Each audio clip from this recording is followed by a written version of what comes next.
Bismillahirrahmanirrahim. Assalamualaikum warahmatullahi wabarakatuh.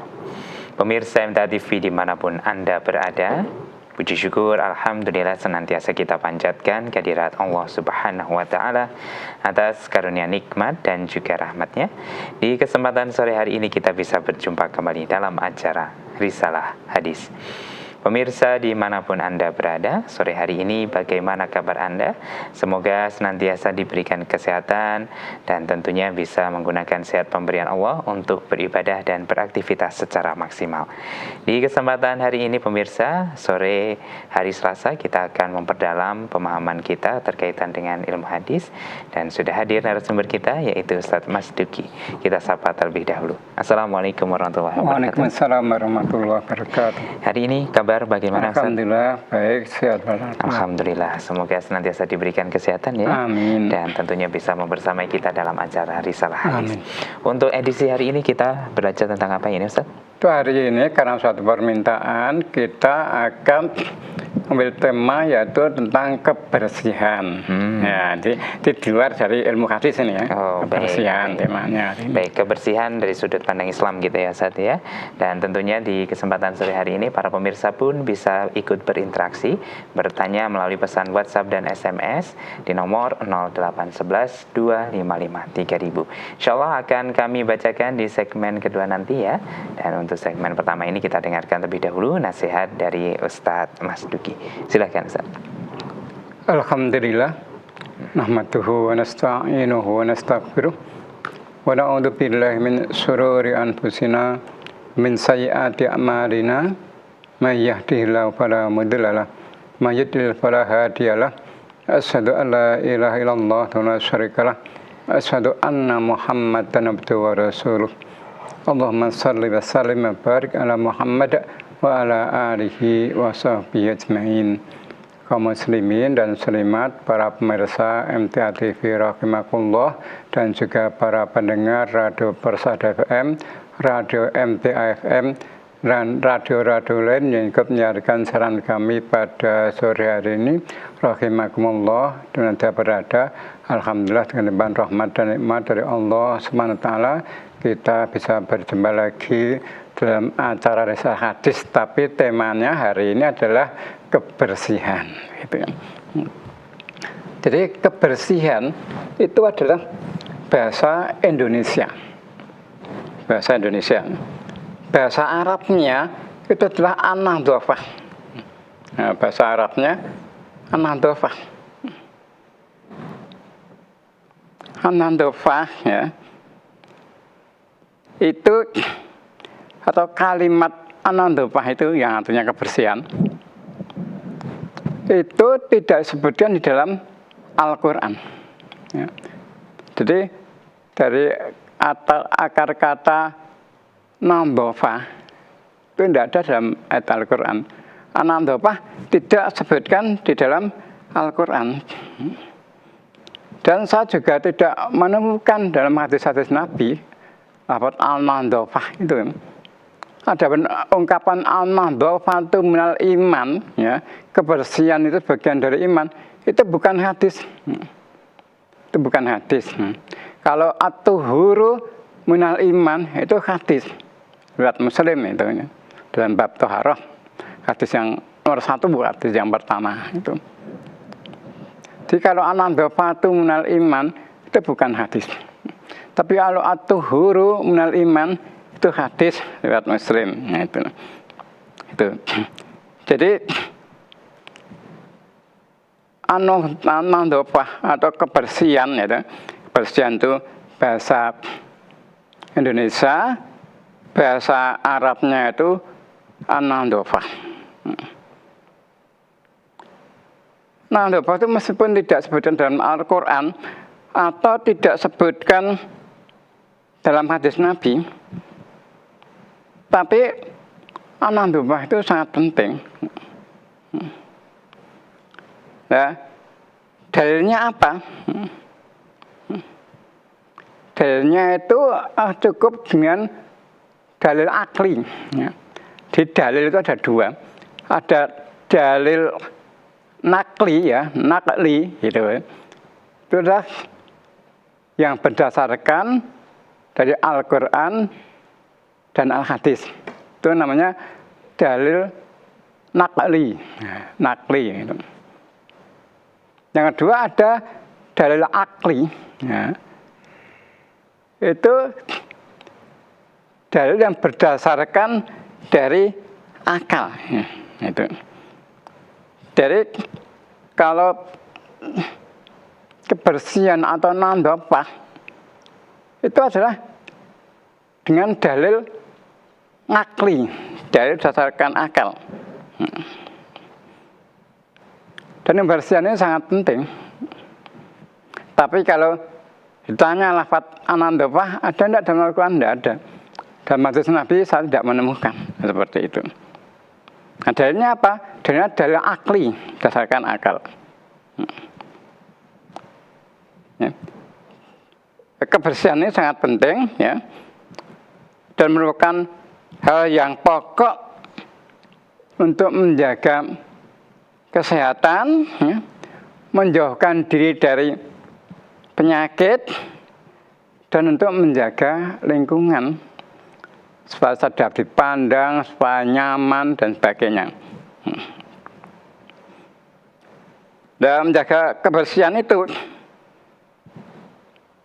ada, ya, kebersihan sifatnya pribadi atau an-nandhafatu syakhsiyah, perorangan gitu.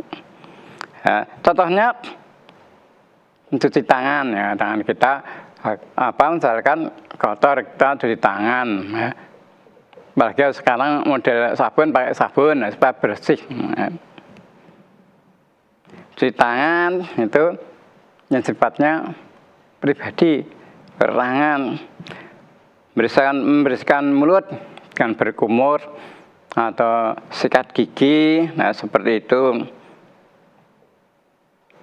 Itu merupakan kebersihan yang sifatnya pribadi. Membersihkan badan dengan mandi, ya. Mandi, ya. Mandi dengan sabun, sekarang itu modelnya dengan sabun wangi lah gitu, ya. Nah, itu termasuk kebersihan yang sifatnya pribadi. Mencuci pakaian, ya. Mencuci pakaian, nah, itu kita mencuci pakaian. Kalau zaman sekarang itu pakaian cuci kayak sabun gitu supaya bersih. Apalagi lebih bagus kalau setrika seperti itu. Nah. Kemudian pakai wangian, nah seperti itu, ya. Yang sifatnya pribadi. Dan ada lagi, ya, an-nandhafah al-manziliyah, sifatnya mandiri. Mandiri itu membersihkan rumah lah gitu lah. Bersihkan rumah, ya, itu juga sangat penting, ya. Anak-anak sekarang mungkin jarang nyapu gitu, ya. Kalau dulu ketika saya kecil itu kalau pagi itu, ya, bangun tidur selalu mendengar orang yang nyapu halaman, serek.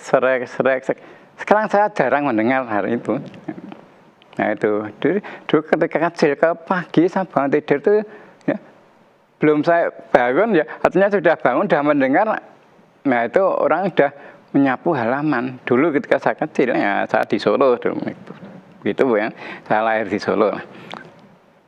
Nah, sekarang hampir tidak pernah mendengar kalau pagi itu ada orang nyapu halaman serek, tidak pernah mendengar seperti itu. Nah ini kebersihan, ya, atau membersihkan rumah, ya.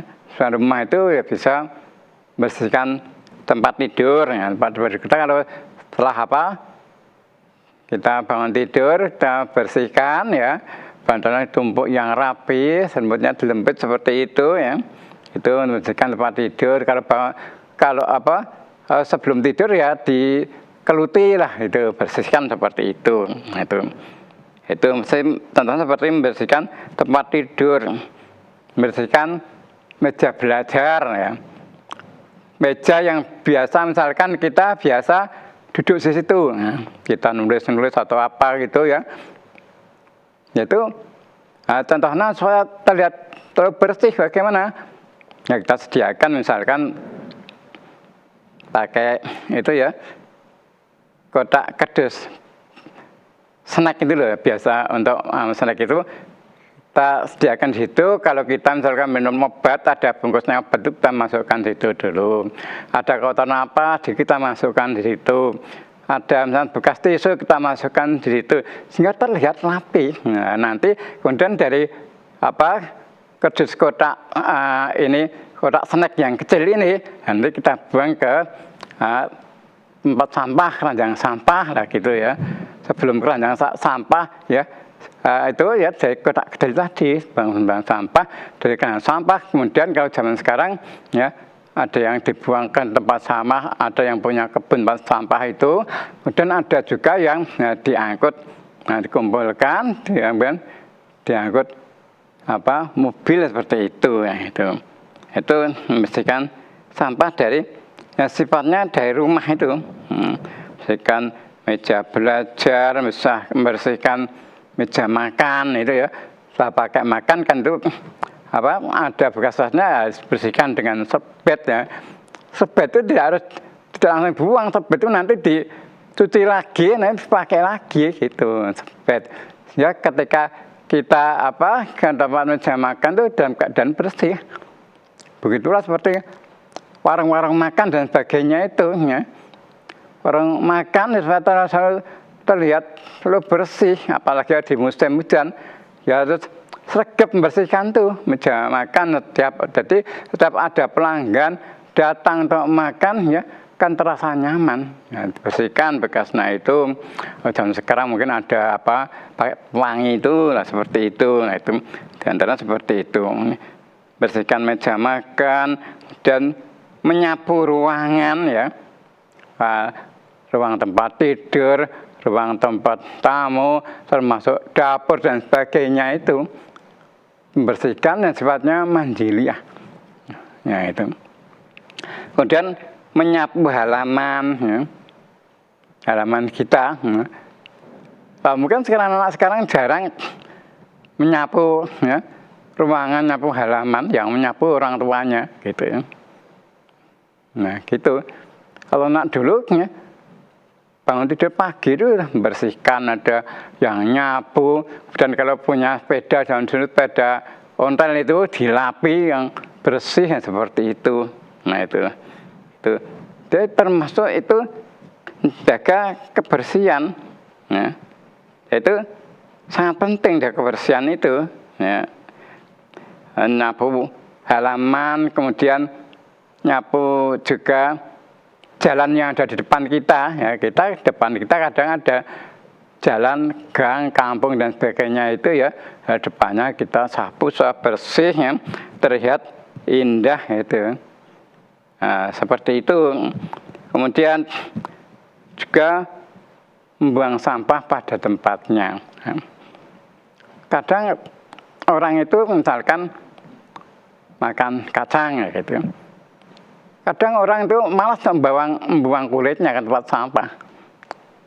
Nah kita harus mendidik diri kita sendiri. Kalau kita makan ya kacang, kulitnya kita buang ke tempat sampah ya, seperti itu yang membuang sampah pada tempatnya gitu. Nah, kemudian membersihkan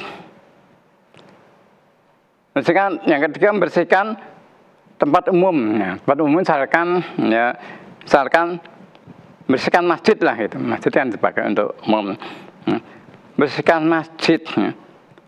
Bersihkan masjid ini sangat penting gitu. Bersihkan tempat sholat yang dengan menyapu, atau sekarang yang ada model menyedot debunya dengan alat penyedot debu kan, seperti itu ya. Supaya nanti kalau kaum muslimin sholat di situ bisa merasakan nyaman gitu ya. Yaitu dengan membersihkan ruangan tempat sholat ya. Dan juga dengan memberinya wangian ya. Dengan berinya wangian supaya orang yang sholat itu bisa khusyuk, bisa nyaman ya. Kalau orang yang sholat itu mencium bau-bau yang tidak sedap, tidak enak, tentu akan mengganggu salatnya. Nah, gitu.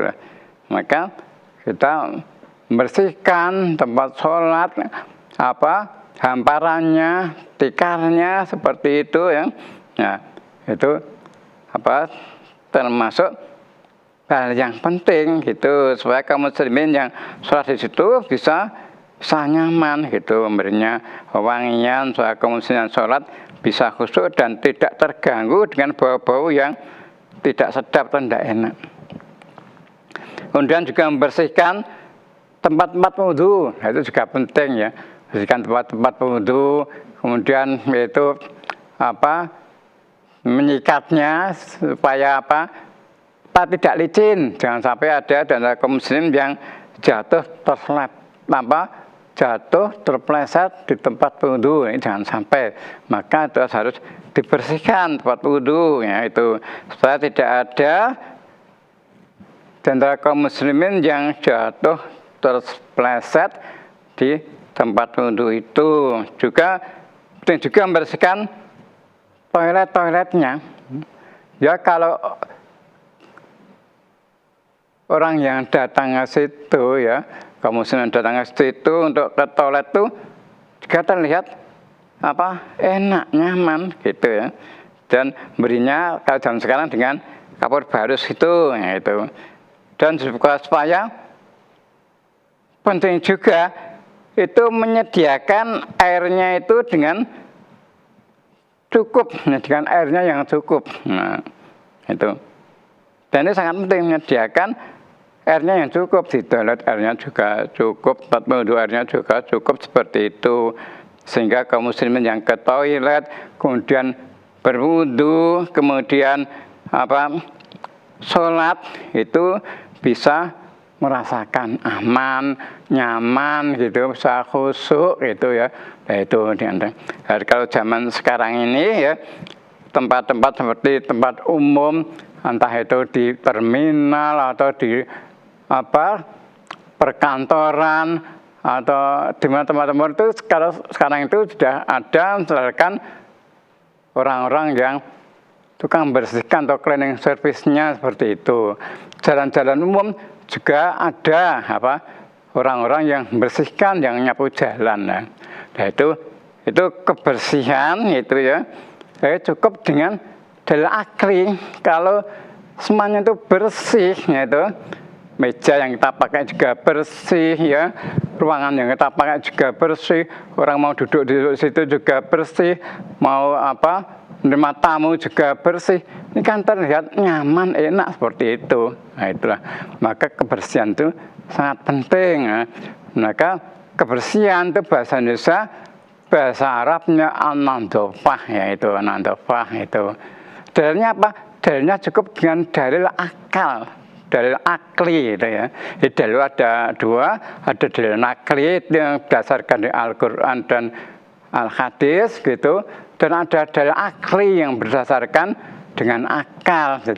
Jadi kalau misalkan itu ada ruangan yang kotor gitu ya, misalkan akal kita sudah bisa memahami kalau meja yang kotor ya disulai atau diserbeti seperti itu, tempat yang kotornya disapu, nah gitu, kemudian masukkan tempat sampah segitu sehingga terlihat enak, terlihat nyaman. Itulah namanya an-nadhafah itu ya.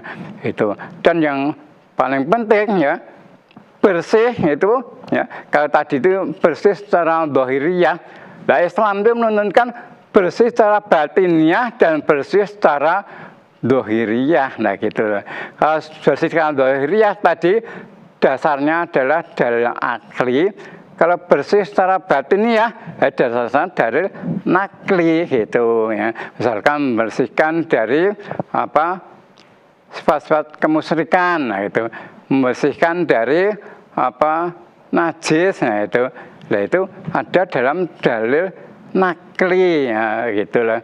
Nah, maka itulah dalam kitab hadis itu selalu ada ya bab toharoh, bersuci lah itu bersihkan dari segi batiniyah. Nah seperti itulah maka bersihkan diri dari segi batiniyah maupun kebersihan dari segi dohiriyah itu semuanya penting itu. Dan yang paling penting membersihkan diri kita dari kemusyrikan seperti itu. Saya rasa demikian, semoga bermanfaat. Baik Ustaz, terima kasih untuk nasihatnya yang luar biasa ini ya. Kita harus menjaga kondisi fisik kita dan juga batin kita ya Ustaz ya, supaya kita selalu bersih dan selalu bisa mendapatkan pahala. Bisa nyaman ya. Bisa nyaman ya Ustaz ya. Baik Ustaz, terima kasih untuk nasihatnya. Kita nanti akan lanjutkan di segmen kedua ya.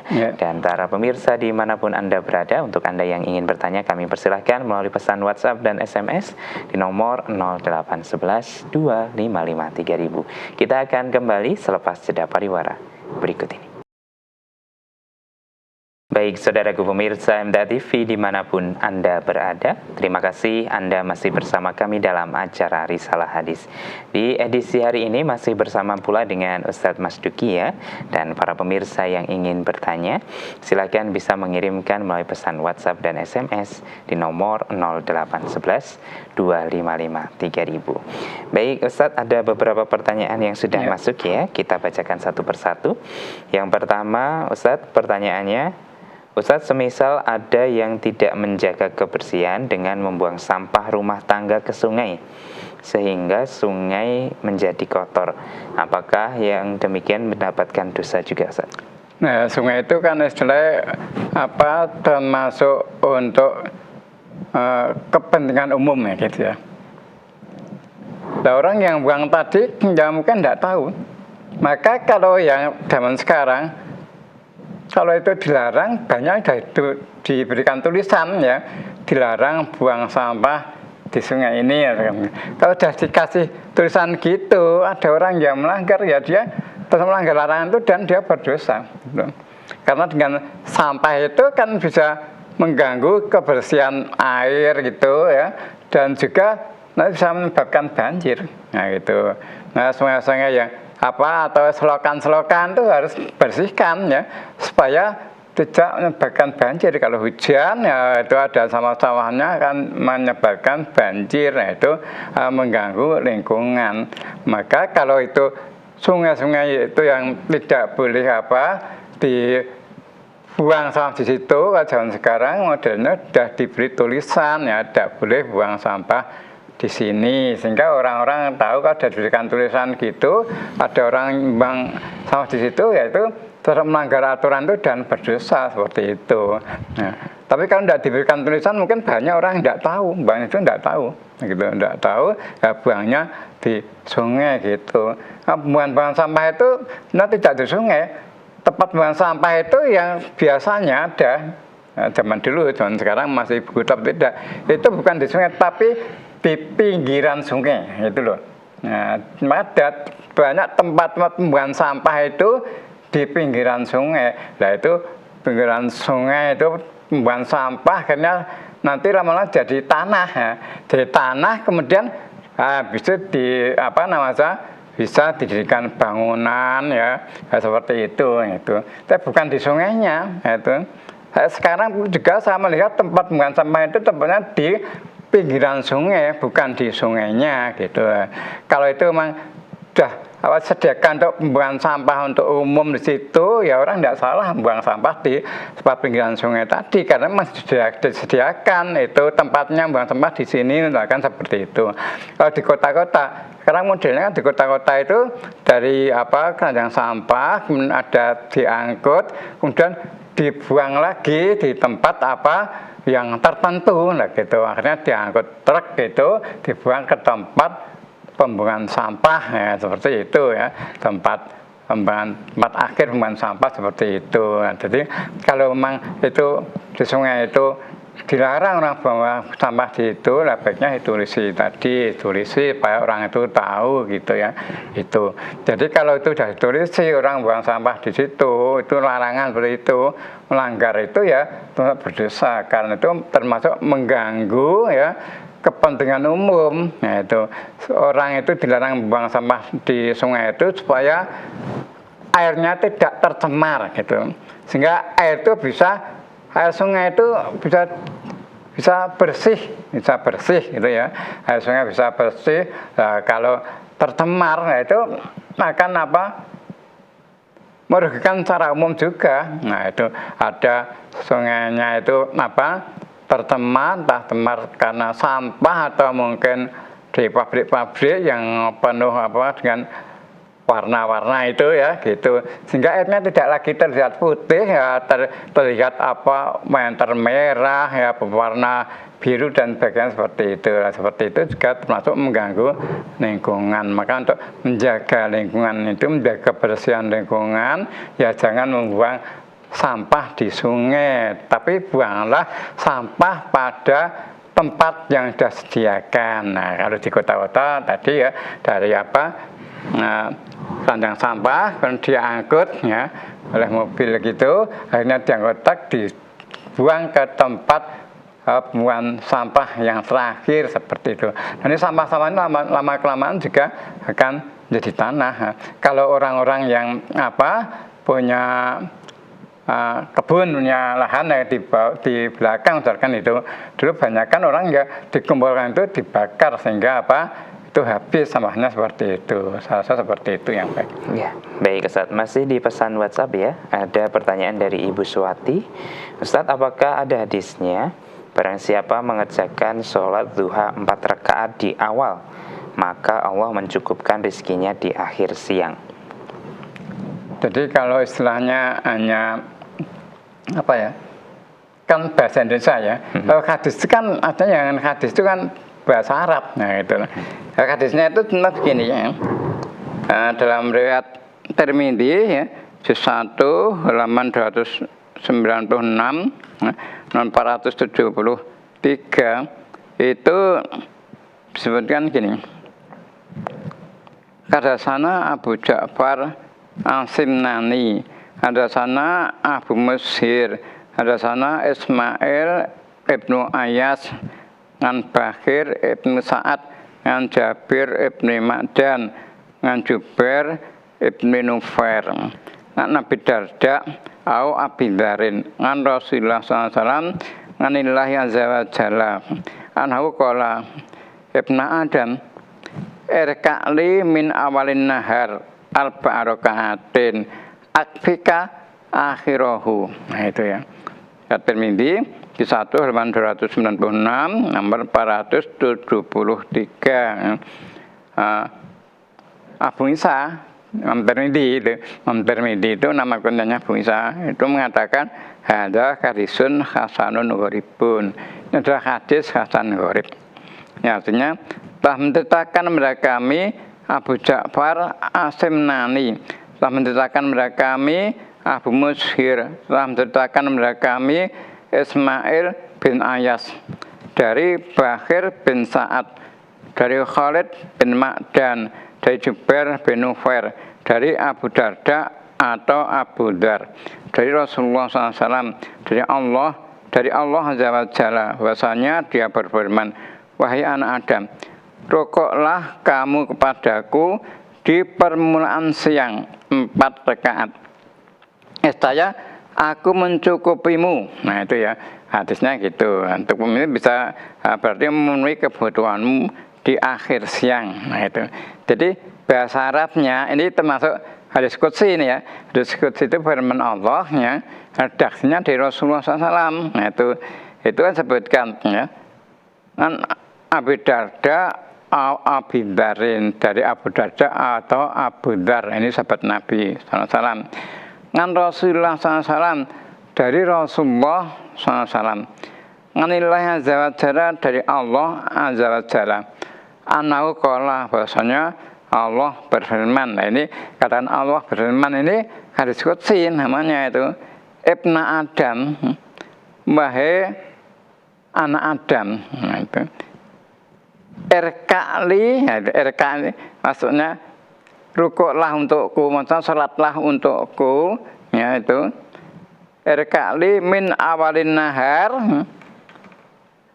pada permulaan siang, berarti duha tadi, arba'a rakaatin ya, 4 rakaat, ya itu.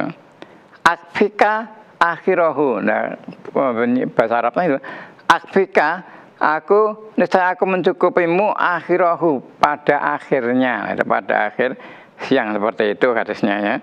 Itu hadis riwayat Tirmidzi juz 1 halaman 296 nomor 473.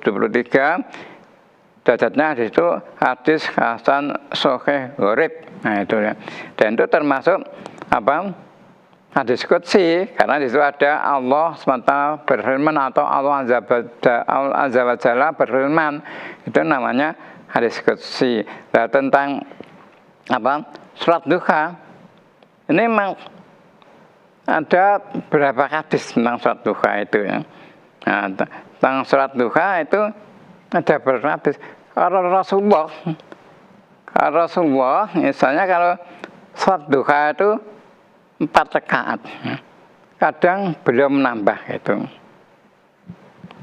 Tapi ada pula hadis-hadis yang lain, ada yang menunjukkan 4 rakaat di dalam riwayat Muslim juz 1 halaman 497 nomor 78 itu sebutkan ngan Mu'adzah anaha salat Aisyah radhiyallahu anha. Dari Mu'adzah bahwasanya ia pernah bertanya pada Aisyah radhiyallahu anha. Kam kana Rasulullah SAW yusolli salat duha. Berapa rakaat dulu Rasulullah SAW mengerjakan salat duha? Qalat Aisyah menjawab arba'a raka'atin wa yazidu masa'a. Aisyah menjawab beliau mengerjakan 4 rakaat. Dan kadang-kadang belum menambah dengan beberapa rakaat yang beliau kendaki. Dan hadis riwayat Muslim juz 1 halaman 497 nomor 78. Itu yang biasanya Rasul mengerjakan seperti itu. Namun dalam hadis yang lain itu sebutkan kadang Rasulullah itu kalau mengerjakan salat duha seolah-olah beliau tidak pernah meninggalkannya. Tapi kalau beliau tidak mengerjakan salat duha, seolah-olah beliau itu tidak pernah mengerjakannya. Dalam hadis riwayat Tirmidzi ya, juz 1 halaman 296 475 itu sebutkan An Abi Sa'idin Al-Khudri qala. Dari Abu Sa'id Al-Khudri ia berkata, karena Nabi SAW yusolid duha. Dulu Nabi SAW mengerjakan sholat duha. Hatta nakula la yada'u. Sehingga kami mengatakan Nabi SAW tidak pernah meninggalkan sholat duha. Wayada'uha hatta nakula la yusolli. Dan ketika beliau meninggalkan tidak mengerjakan sholat duha, hatta nakula, sehingga kami mengatakan seolah Nabi tidak pernah sholat duha. Jadi kalau Nabi pas biasa sholat duha, beliau rajin sholat duha itu, maka kami mengatakan seolah-olah Nabi tidak pernah mengerjakan sholat duha. Tapi kalau beliau pas tidak mengerjakan sholat duha, itu kami mengatakan seolah-olah beliau tidak pernah sholat duha. Nah, seperti itu.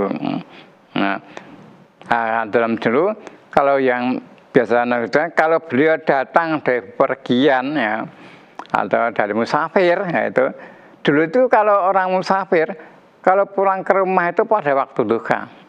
Nah, maka beliau mengerjakan sholat duha. Dalam hadis lain dan Muslim itu sebutkan Abdullah bin Syakik qala, dari Abdullah bin Syakik ya berkata, qultu li Aisyata, aku pernah bertanya pada Aisyah, karena Nabi SAW yusolid duha, apakah dulu Nabi SAW mengerjakan sholat duha? Qalat, Rasulullah menjawab, la illa an yaji'a min maghibihi. Saya menjawab, tidak, kecuali kalau beliau datang dari bepergian atau safarnya. Dalam hadis Muslim di 1 halaman 496 nomor 75 itu ya. Ini hadis Muslimnya itu. Nah itu ya, biasanya kalau datang dari safar Dari zaman Nabi kalau datang pergian atau safar itu bukan jauh. Itu datangnya bukan malam. Bahkan Nabi melarang datangnya pada waktu duha. Nah, seperti itu ya. Nah, kemudian Nabi mengerjakan sholat duha itu. Dalam hadis lain sebutkan dari Muslim juga 1479 nomor 77 an Aisyata anha qalat, dari Aisyah bahasanya ia berkata, ma ra'aitu Rasulullah sallallahu alaihi wasallam subhatan duha qattu wa ini la usabbihuha wa in kana Rasulullah sallallahu la yada'ul amala wa huwa yuhibbu an ya'mala bi khasyata an ya'mala binas payah rudha alaihim. Hadis Muslim 1479 nomor 77. Jadi dalam hadis ini disebutkan dari Aisyah bahwasanya ia berkata, saya sama sekali tidak pernah melihat Rasulullah SAW mengerjakan sholat duha, tetapi saya mengerjakannya. Dan sungguhnya dahulu Rasulullah SAW tidak melakukan suatu amalan, padahal beliau senang melakukannya. Beliau tidak melakukannya itu karena khawatir orang-orang melakukannya lalu diwajibkan pada mereka sehingga memberatkan mereka. Hadis Muslim 1497 nomor 77. Jadi kalau Rasulullah jarang sholat duha yaitu itu benar Rasulullah ingin sholat duha. Tapi jangan-jangan kalau Rasulullah itu sering sholat duha, lah orang-orang itu juga ikut-ikutan sholat duha seperti itu, sehingga khawatir nanti jangan-jangan nanti diwajibkan loh Allah. Kalau itu diwajibkan nanti akan memberatkan umatnya. Nah, maksud ini begitu ya. Jadi sholat duha itu sangat dianjurkan walaupun Rasulullah menurut hadis tadi itu jarang sholat duha, kecuali kalau datang dari musafir, nah itu ya. Yaitu supaya supaya jangan beratkan umatnya. Nanti kalau umatnya ikutan sholat duha begitu diwajibkan oleh Allah akan memberatkan umatnya. Jadi Rasulullah itu khawatir jangan sampai memberatkan kepada umatnya. Salah satu demikian ya. Baik Ustaz, terima kasih untuk penjelasannya. Semoga bisa dipahami untuk Ibu Suwati dan para pemirsa ya. Dan tidak terasa kita sudah berada di akhir perjumpaan Ustaz. Terima kasih untuk ilmu dan nasihatnya. Jumpa lagi di Selasa depan Ustaz. Assalamualaikum warahmatullahi wabarakatuh. Baik pemirsa MTA TV dimanapun Anda berada, demikian tadi telah kita ikuti bersama acara Risalah Hadis untuk edisi hari ini. Kami mengucapkan terima kasih untuk perhatian Anda dan mohon maaf apabila ada pertanyaan yang belum sempat kami bacakan. Akhirnya saya Wahid Arifuddin yang mewakili rekan kerja yang bertugas pada sore hari ini pamit undur diri. Alhamdulillahirabbil alamin. Subhanakallahumma wa bihamdika asyhadu alla ilaha illa anta astaghfiruka wa atubu ilaik. Akhiru kalam. Wassalamualaikum warahmatullahi wabarakatuh.